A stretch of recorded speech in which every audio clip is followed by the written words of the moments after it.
عليكم السلام. أهلا بكم في هذه الحلقة الخاصة وهي رقم 3.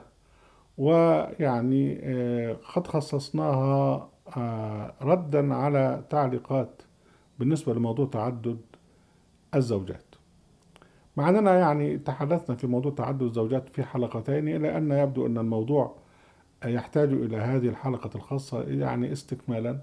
وبعض الأسئلة تتكلم عن جدوى التعدد أصلا. هنا نضع بعض الملاحظات. أولا، الأمر التشريعي في القرآن الكريم نوعان. هناك أمر تشريعي ملزم زي أقيموا الصلاة وآتوا الزكاة، الأمر بالعبادات، أتموا الصيام إلى الليل إلى آخره.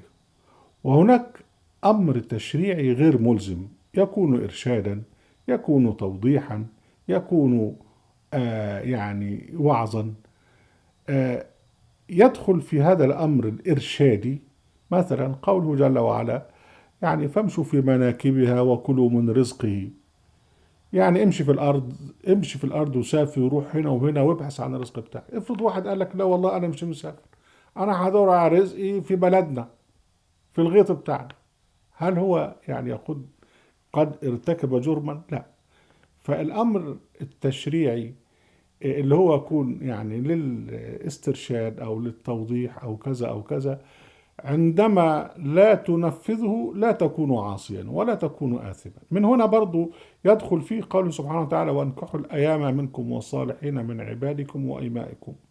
هنا ترغيب في أن يتزوج من يريد يتزوج من الأيم التي مات عنها زوجها، الأرملة أو المطلقة. لأن العادة أن الناس لا تقبل على أن الراجل عايز يتجوز واحدة بنوت إلى آخره عذراء. فهنا يكون أمر تحبب وترغيب. إذا واحد لم يطع هذا الأمر ليس آثما. فيدخل في هذا قوله سبحانه وتعالى فانكحوا ما طاب لكم من النساء مثنى وثلاث ورباع. وقبلها وان خفتم ان الا تقسطوا في اليتامى فانكحوا. اذا هو مربوطه كما قلت من قبل بالقسط في اليتيم، وان يكون لليتيم اب بعد ابيه الذي توفى، وان تتزوج امه الارمله. فاذا بقى التعدد بقى اذا كان في تعدد ينبغي ان يكون في زواج الارامل. آه، ده طبعا ليس امرا الزاما، لانك انت لو ما اذا لم تتزوج اصلا لم يكن عليك ذنب فده الامر التشريعي اللي هو فيه ترغيب وليس فيه الزام.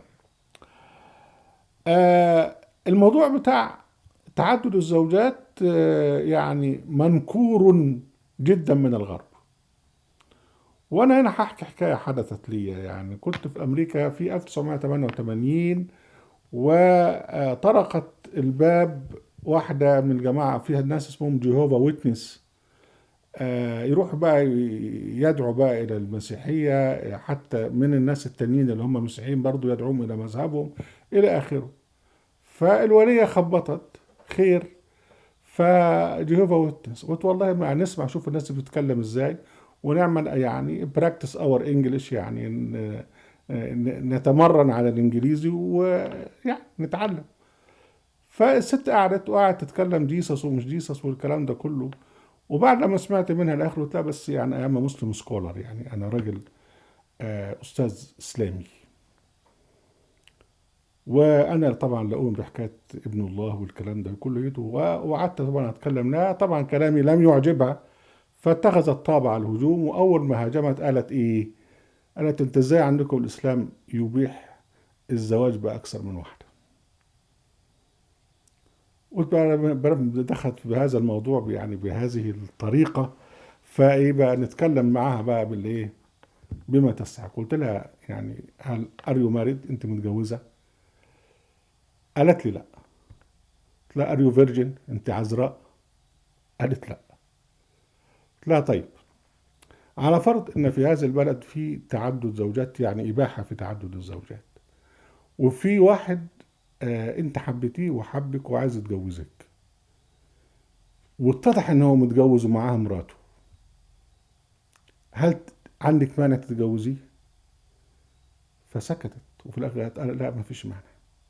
قلت لي إذا بقى يعني موضوع حكاية إن رفض التعدد، الواحدة بترفض التعدد إذا كانت متجوزة. أما إذا كانت خالية وتقدم لها واحد وعجبها بترضى. وعشان خاطر كده اللي بيعدد هو بيتجوز واحدة، ما بيتجوزش يعني واحدة من الجن، وبيتجوز واحدة إنس يعني. فإذا الموضوع هو على حسب المصلحة، يعني يحرم أو يكره علشان خاطر المصلحة، أو يعني يباح على حسب المصلحة. والله سبحانه وتعالى ليس منحازا. ربنا سبحانه وتعالى بيجعل تشريع وهو الأعلم بما خلق، ألا يعلم من خلق وهو اللطيف الخبير.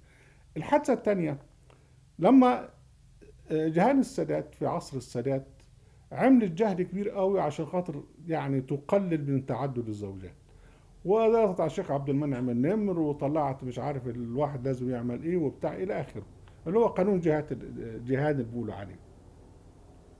هي نسيت حاجه مهمه جدا جهان السادات، انه لولا التعدد ما كانت سيده مصر الاولى، لان هي اصلا هي زوجة تانية اصلا. هو كان السادات كان متجوز واحدة مش عارف اسمها اقبال ايه، وخلف منها عيلين ثلاثة ما اعرفش، وبعدين اتجوز جيهان فيما بعد. يعني لولا التعدد ما صارت هي اصلا زوجة للسادات، وما صارت سيدة مصر الاولى فيما بعد. ويقال حتى ان السادات بعد كده اتجوز همة مصطفى، اللي كان بيقول لها يا همة يا بنتي الى اخره. التعدد موجود لان الرجل من طبيعته ان يعدد. يمكن المرأة لما بتخلص لواحد خلاص، لكن الرجل من طبيعته يعني أن يعدد. وحتى لما بيبلغ سن الخمسين وخاف على شبابه يبتدي تجيله مراهقة متأخرة إلى آخره. الله سبحانه وتعالى هو الأعلم بما خلق. آه نقطة أخيرة، العنوسة. يعني في مشكلة عنوسة موجودة في مصر، و بسبب تكلفة ارتفاع الزواج، بسبب السكن، بسبب كذا بسبب كذا. لو هناك تعدد وشيء عادي جدا، يمكن العنوسة ستقل إلى آخره يعني.